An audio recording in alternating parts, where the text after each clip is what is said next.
Welcome, George. I am so glad to have you here and so grateful that you're participating in the Beyond Limits Virtual Summit. I know everybody's going to learn so much from you. And as you know, you are more than just a teacher. You are my mentor, my friend. You and Linda and your family are family to me. So thank you so much for being here. Well, it's really my privilege to do this. Well, George, I thought, why don't you kick us off and just share a little bit about who you are and what you're up to today, your work. Okay, well, my specialty, you might say, is working with businesses to improve what I would say, their psychological function, their psychological fitness. So that's what I've dedicated my life to do. So that if I have a client and they are not resilient, then I help them to become resilient. Yeah, George, and you are one of the pioneers in this work, and in particular, bringing this understanding and the understanding of state of mind into business. And I would love if you would share a little bit of, what did you first see that made you realize that this understanding was such an important part of business and leadership? Well, it is true that I was one of the first people to bring this into business. And Barbara, it happened accidentally because I had a client who was in the outdoor advertising business. And they told me that they were doing very badly because of what they would say was market conditions. And the outdoor advertising business was the last one, was the last sales situation they would like at the end of if you know how you have skaters and they hold hands, and well, they were at the end of the tail end. They were the skaters that were whipped around. So the advertising is the first thing to be cut if you're trying to make a success of a business. So consistent with that, they were doing so badly as a company that Heller, who financed them, was ready to pull the plug. Well, I was hired because the person felt like I was going to help them with the business issues, and I said to them, "Well, I don't feel qualified to help you with the business issues because I specialize on helping people to operate with a better state of mind. So I'm a resilience kind of guy." So they said, "Well, really, our company is struggling so much that whatever you can do them in terms of their resilience would be enough for us, because people are falling off ladders. There's people are getting divorced. The state of mind of the company is really not very good." So he said, "Look, I want you to help these people so that they have a better state of mind on a go-forward basis." So I agreed with that contract. I said, "Okay, if you don't want me to do business consultant and you just want me to help them psychologically, I'm all in on that.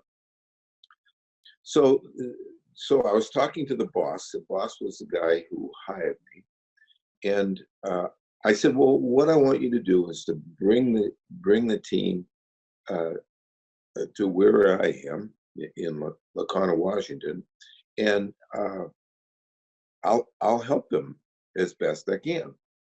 Well, little did I know that the heart of the problem for them, it was discouragement. That was what it was all about, is they got discouraged.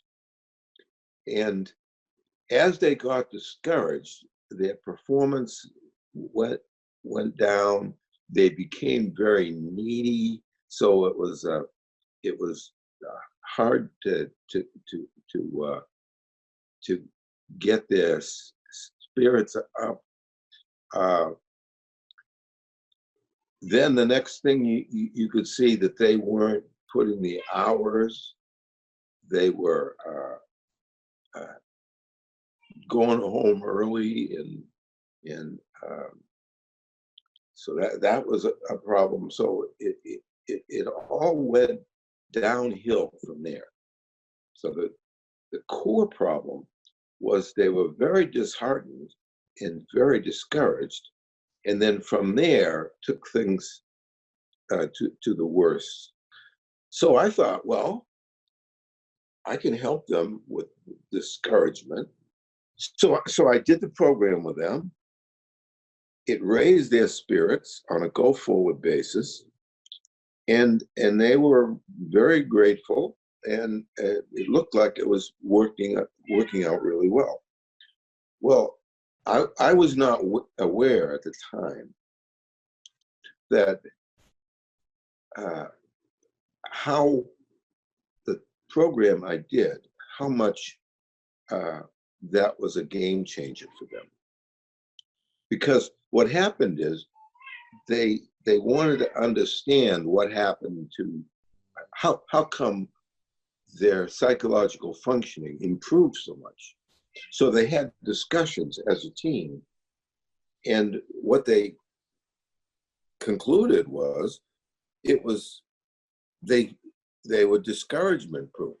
That's all that was happening, is they became discouragement proof.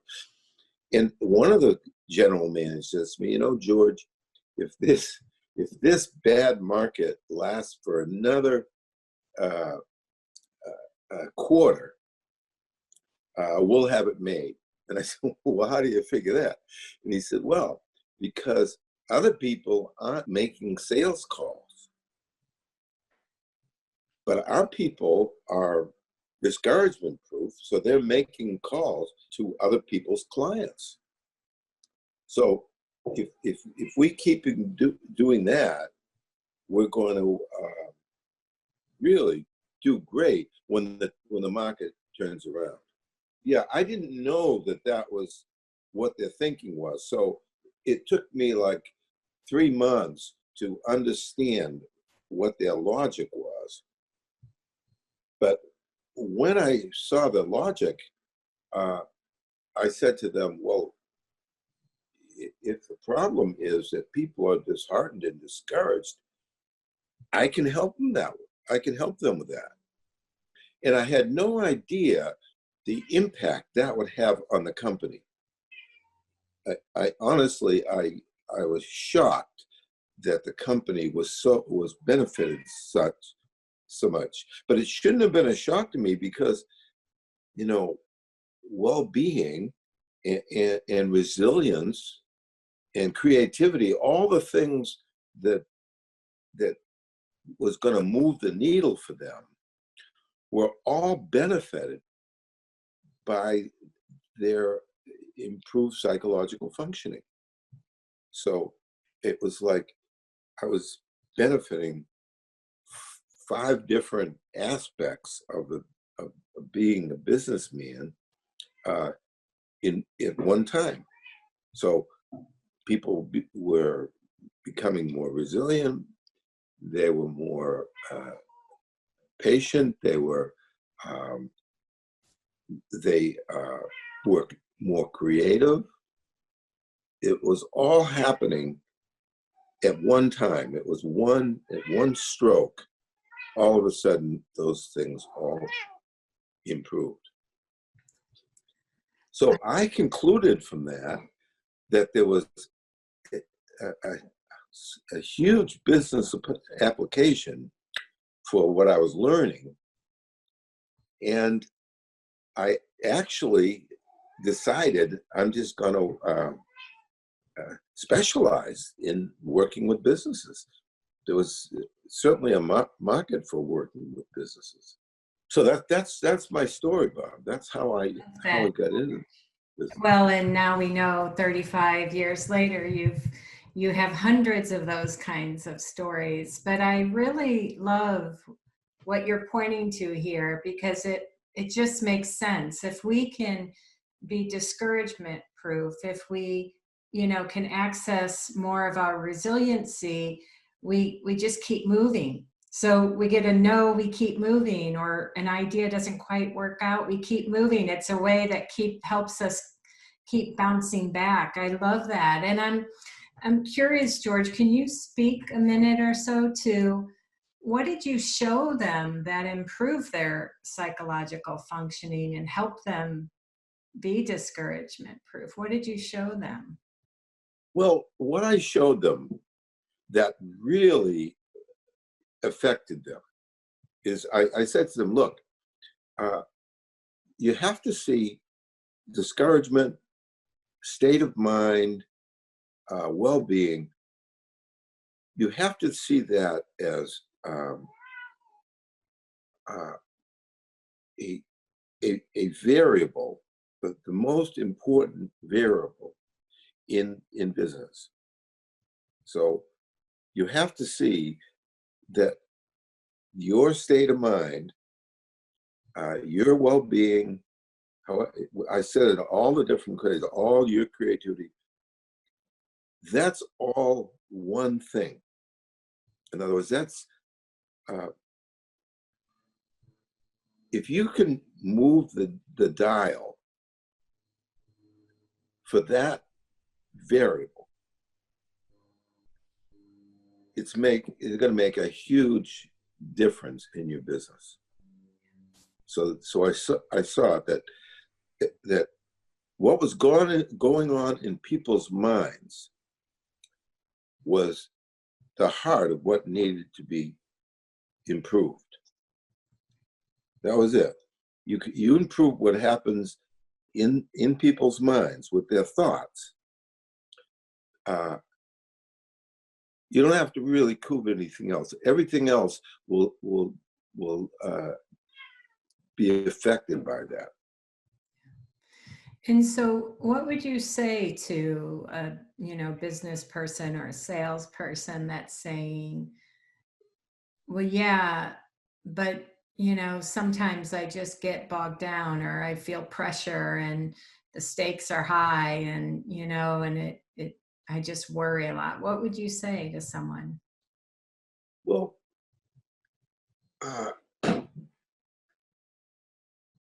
I would point out to them that all the things that they just mentioned, I worry about, I worry a lot, I get bogged down, I get caught up in the details.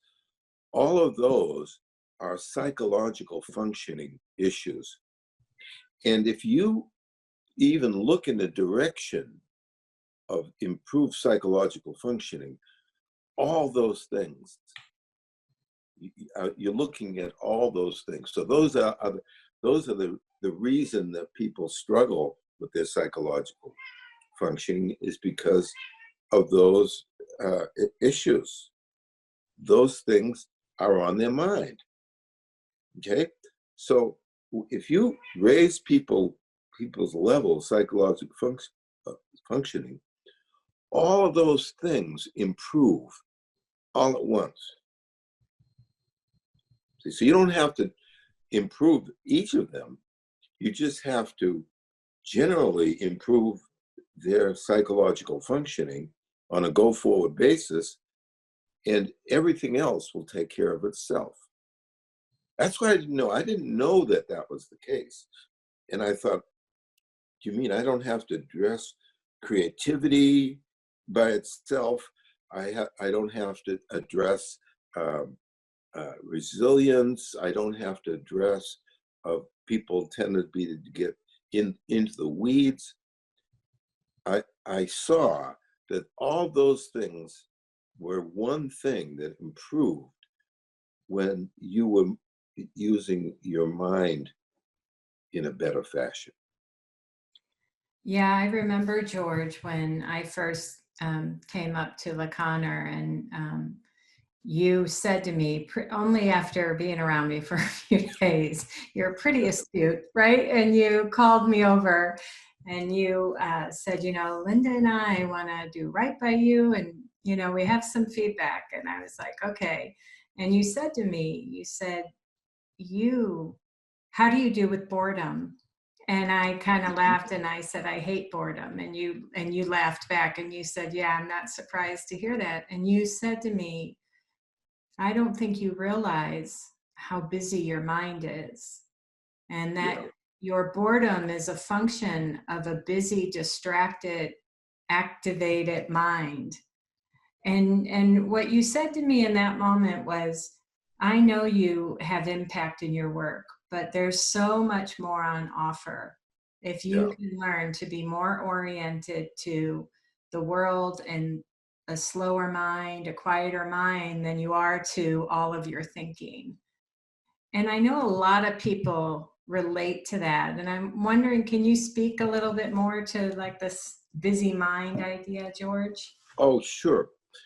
The premise that I'm coming from is that there's a healthy speed that the human minds work at, and if you go above that speed, you're going to make mistakes, and you're not going to be very circumspect. You're not going to be able to be wise in the way you consider things. So one of the things that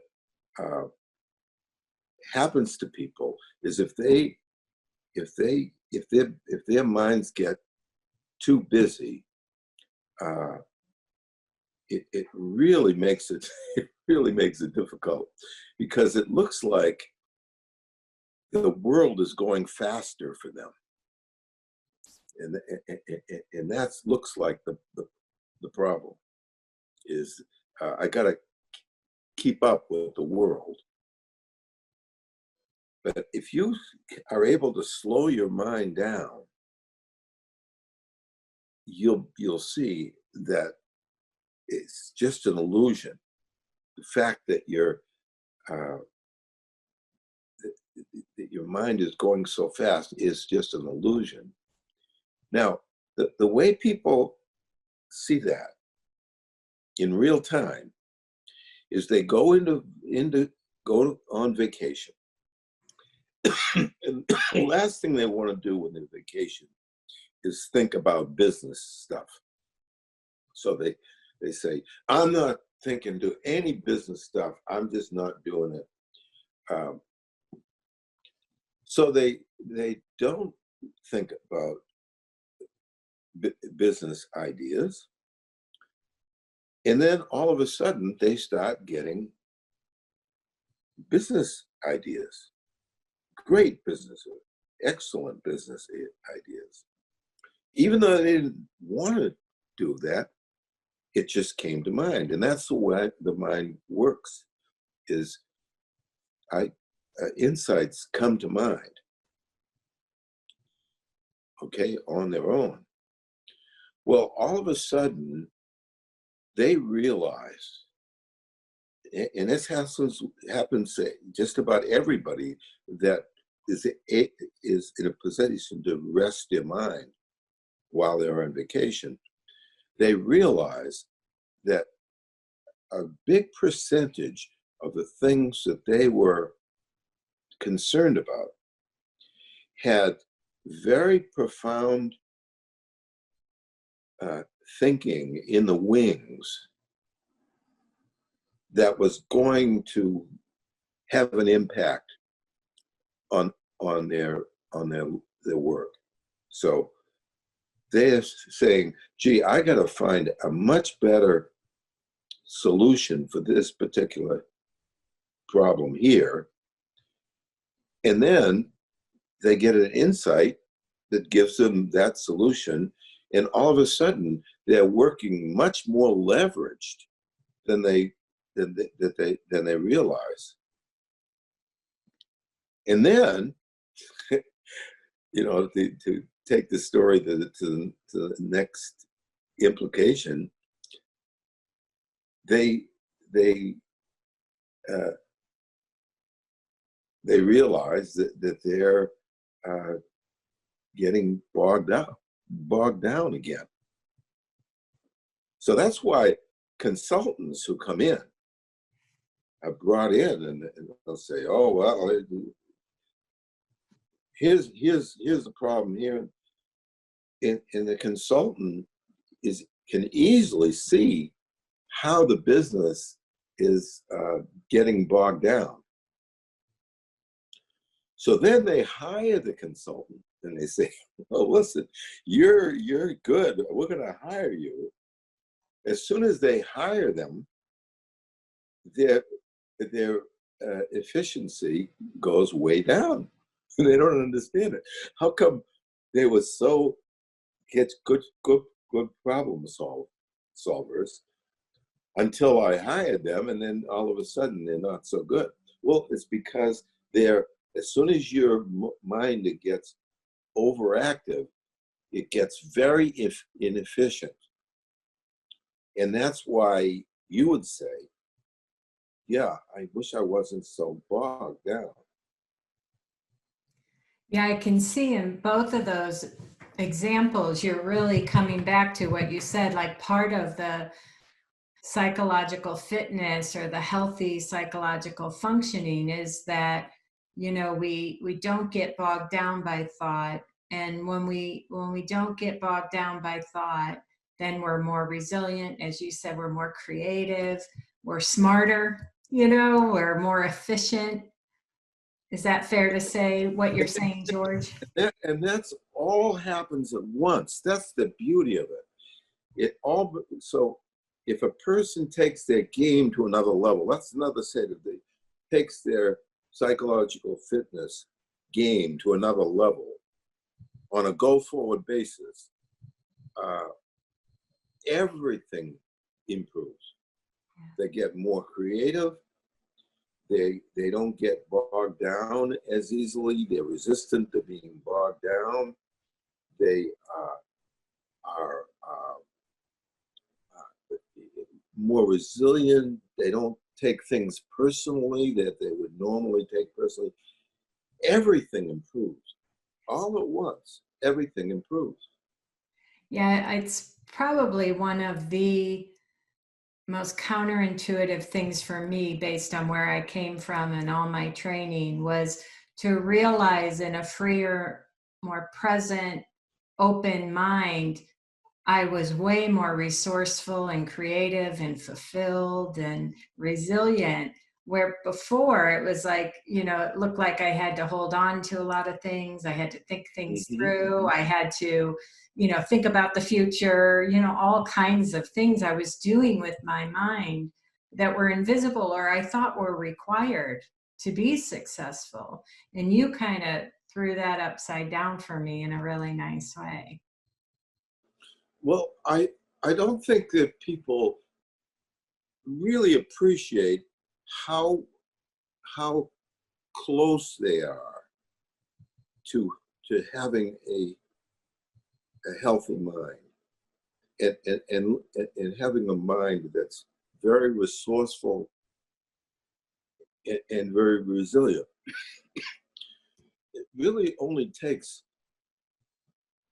the realizing that that's a possibility. So that's one thing it takes. Wow, you mean my mind could be way more um, uh, way more fit than it is right now, so that I wouldn't be worried about things, and I wouldn't be bereft of ideas.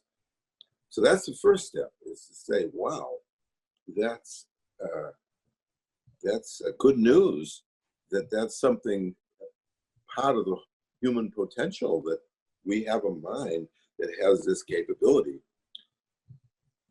Uh, beyond that, beyond that, you just have to want it for yourself. It has to matter to you.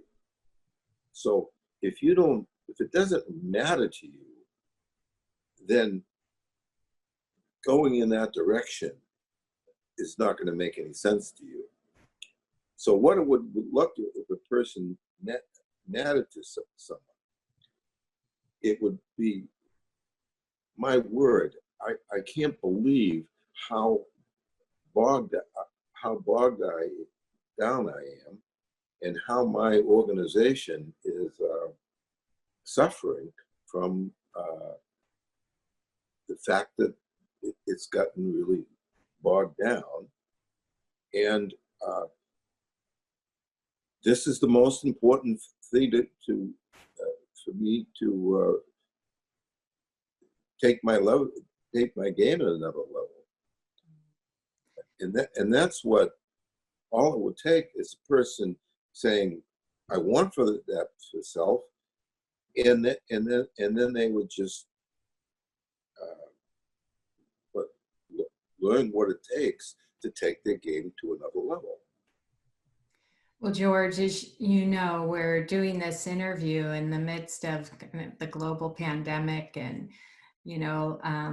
everybody around the world and a lot of businesses have been impacted and affected. And I'm wondering if you could share, right now, if you could speak to people that are having to navigate maybe a completely shut down, to just having to adapt, to realign their work. How does this understanding or being psychologically fit, what would you say to them right now? Well, let me see how to say this. In a way, and this isn't actually true, but in a way, people discourage themselves. In other words, people get disheartened. And when they just get disheartened, everything goes south. So in a way, the core issue is people getting disheartened and losing hope. Now, if you lose hope and just get disheartened, I'm going to say you're in big trouble, because hope is your friend.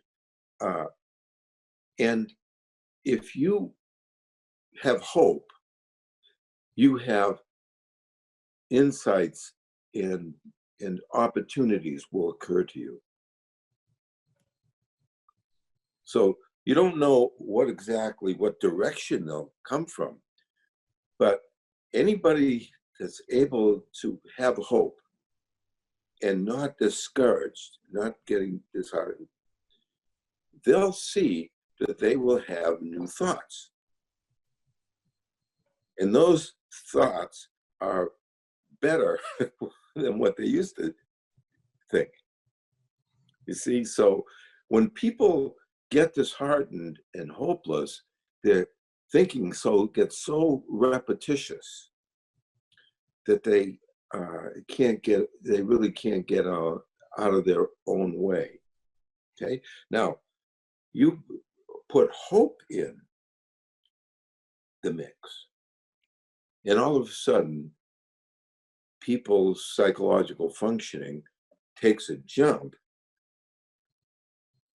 and the jump involves new ideas. The jump involves them being more patient. The jump involves just being more resourceful. So anybody, anybody can be can become more resourceful. So all you need to do is to see the potential for to be more resourceful, and you'll find your way to that end. And the beginning of that is finding hope. Yeah, you used a word one time when we were teaching together recently, like no basis for hope. And that really struck me because I think a lot of us think we have to have a reason for hope. But yet again, what you're pointing to is beyond our worry, beyond being disheartened, there is this quality, this internal state that's available to us that is very hopeful with no basis, that's resilient with no basis, that's, can live in a feeling of connection and goodwill with no basis. I love that. Barb, I love when you said with no basis, because that's exactly how it looks. Yeah. It looks like a person is, I don't know, smoking their own dope or is deluding themselves.